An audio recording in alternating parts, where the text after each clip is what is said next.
Hello, everybody. Welcome to MaryvilleSaints.com and Saints Vision. I'm Jim Powers. Glad to have you with us as we visit with our coaches every week. And joining us is the men's basketball coach, Kevin Carroll. And Kevin, you know, a weekend where it seems like we just ran into a couple teams that decided they wanted to have some of their best shooting performances in Truman and UMSL last night. Well, you have to give a lot of credit to those teams, and also you got to do more to discourage that hot shooting. I mean, when you come out, and we knew both those teams were very good shooting teams, and Truman makes 10 threes in the first half against us at their place, and then UMSL shoots 50% from the three-point line in the first half against us, and over 50% in the game from the three-point line. So we have to find ways to counteract that. That's our defensive field goal, three-point defensive field goal percentage has been one of our biggest strengths of the year, and it's kind of let us down the last couple games, and we've got to figure out ways to get better at it.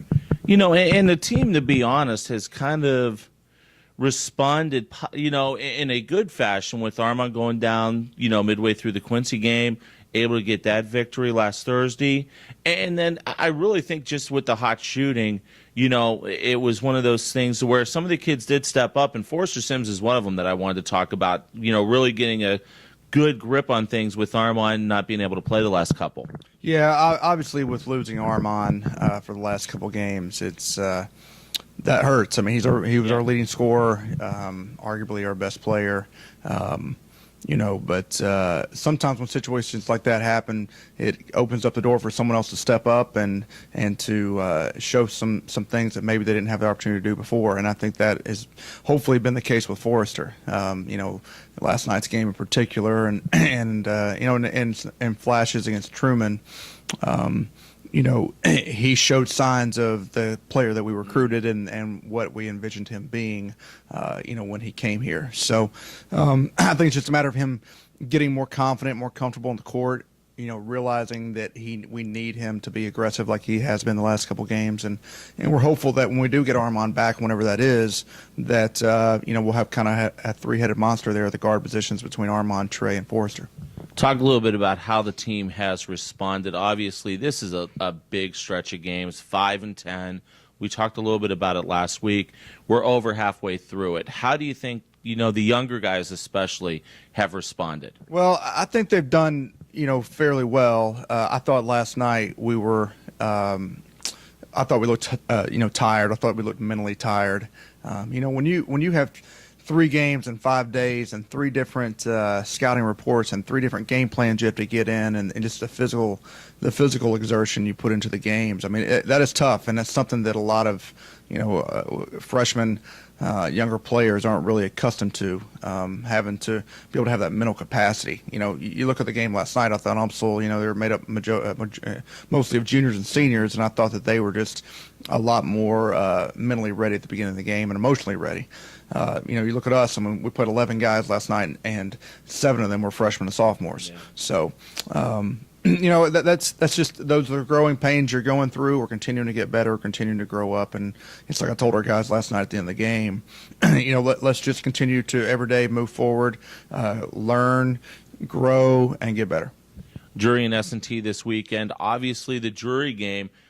We're right in the mix, even despite losing the last 2. We're in that mix in the early goings here as we're coming up on the halfway part of the conference season.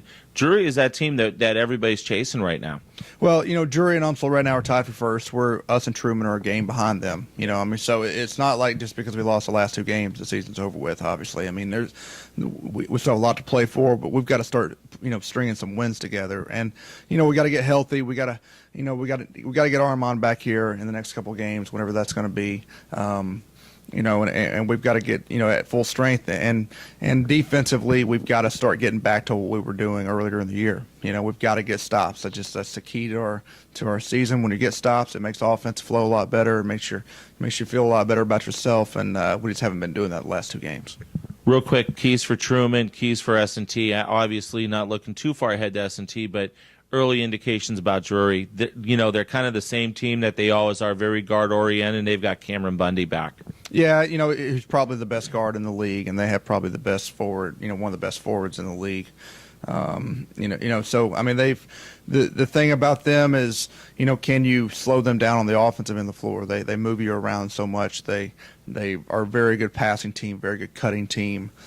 They play great man-to-man defense. I mean, they're a very well-coached team. We have a lot of respect for them, and last year obviously was one that was a close game that we felt like we had a chance to win and let slip through our fingers. And it's two different teams this year, and it's just going to be whichever one comes out ready to go. Outstanding, Kevin. Good luck this weekend. We'll talk to you next Monday. Okay, thanks. Kevin Carroll joins us as always here at the beginning of the week to talk about the men's basketball program, review last weekend's games, and preview the upcoming games. Make sure you follow us on Twitter at Maryville Saints. We'll have all the action for you, as well as Saints Vision is coming Thursday night with Drury. Men's game starts at 7:30. We'll go on the air about 7:20. For Coach Carroll, I'm Jim Powers. Glad to have you with us here on MaryvilleSaints.com and Saints Vision. Have a great week, and as always, go Saints.